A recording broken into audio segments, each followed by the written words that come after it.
Right then folks, so you might have seen the other day that I got an H&K G3 A3 Springer.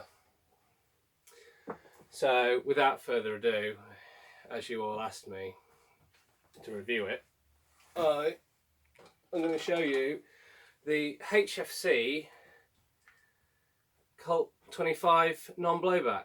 No, I'm not really. I'm going to show you the G3 A3. So yeah, TM, quite an old gun, picked it up second hand.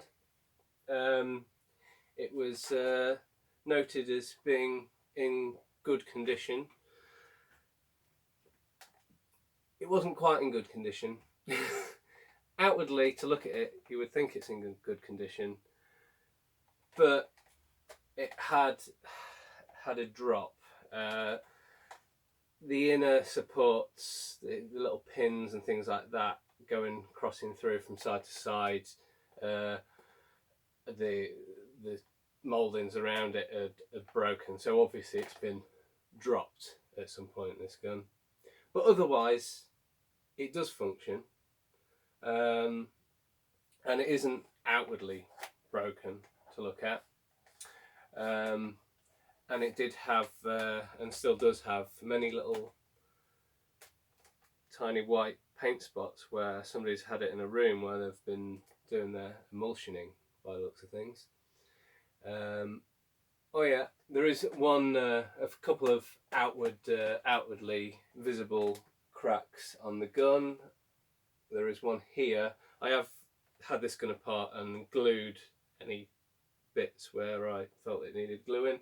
I think what's happened here is the charging handle was out and it's been dropped and hit the sort of the outer part here and cracked the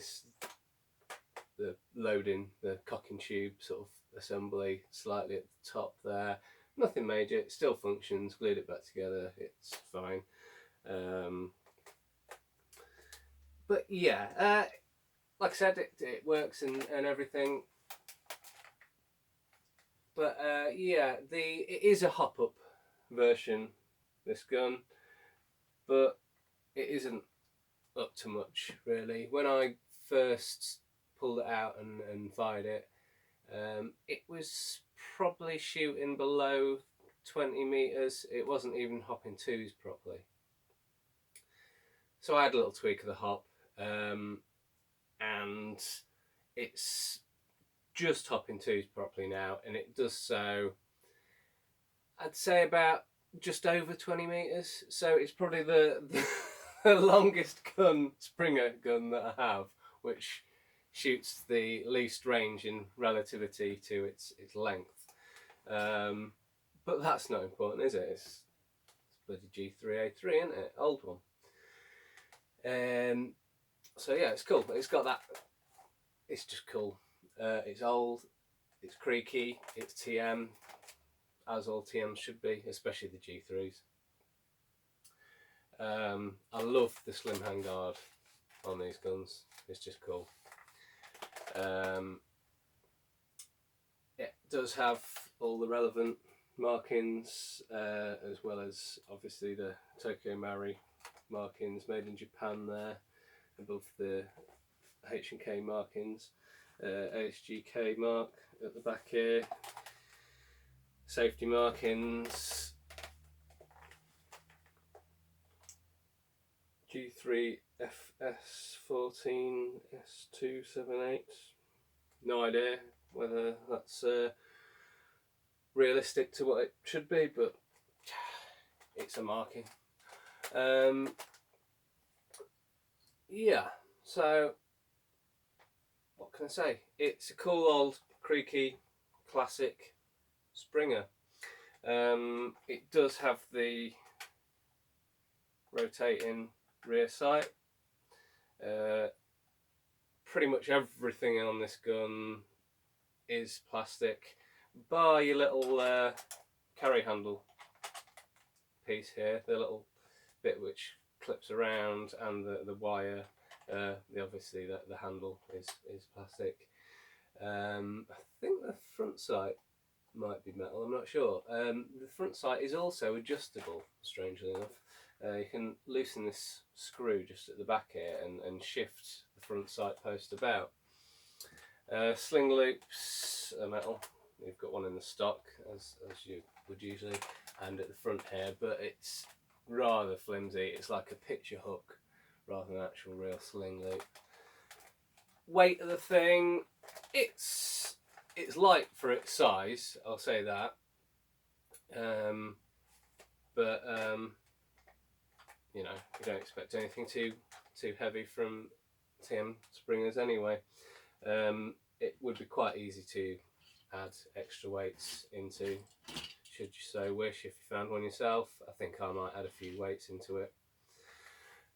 The cocking handle does fold in, and you cock it there. When you cock it, you'll notice it isn't a full length cocking action, and it is a closed ejection port.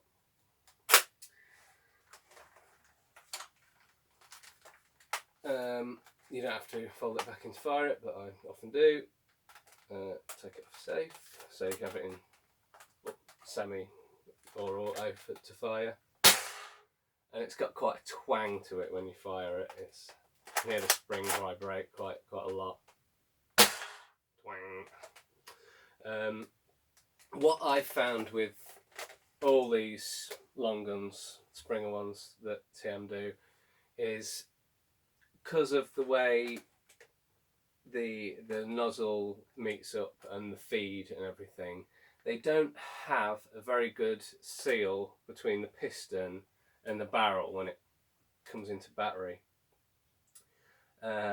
So it can vary a lot from shot to shot. What I tend to find is if you actually let go of it, it actually goes into battery better, and you get the most out of the shot, the piston coming forward, and it just makes sure it slams into position, sort of thing. It does have like a return spring on the piston, obviously, but if you just let it go really gently back into position, you'll have a weaker shot than if you don't let it go. But they say, as with all spring guns, you shouldn't really pull it back and just let it go. But this won't do much shooting, to be honest. It's, as said, big, long, creaky, been dropped. So it's more a collector's piece for me, this. Magazine is plastic as well. The release, the button is non-functioning, so you use your tab as you would with a normal one. You don't have the option of both. Magazine holds 40 BBs, and it's a bit different to the other long gun magazines that I've had. It's similar in some ways because you get this little, if I can get the bloody thing out, come on.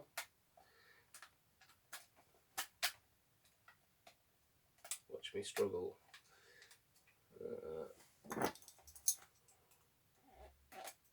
So you get this little piece which sits in the top of the magazine, and this is similar of not the Scorpion, but it's in the M16 variants and the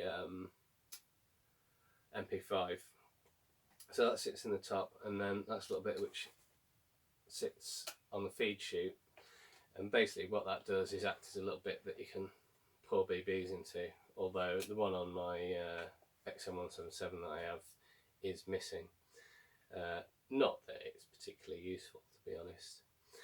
So I said this is a little bit different from the other mags because you have this little winder on the side which you wind down, and it winds the follower down until it stops. There, no, it stopped. And then you just drop your BBs in the top of it. Now the reason this one is different is because of that little winder. Here on the other magazines you have little bits that you pull down to take your follower down, whereas this has the winder. There is the release on here which lets it go when you insert the magazine. But one thing this lacks from the other TM long guns is that it doesn't have a stopper, so you can't fill this mag up and put it in a pouch because all your BBs will just pour out the top of it. If you tip it up anyway, but if you know, not that you do much skirmishing with this gun, but if you had a spare magazine for it, you couldn't stow a spare magazine without easily losing the rounds out the top of it. So that is one little thing to note.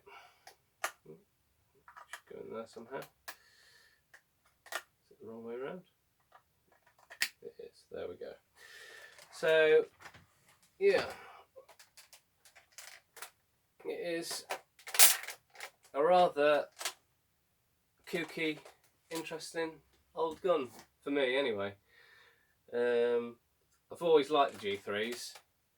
I've never actually wanted to own one as a skirmish gun because they're too big for my liking. I like my little guns for actually skirmishing, preferably pistols. But it's a cool old collectible gun and I like it a lot. Yeah, not much more can be said.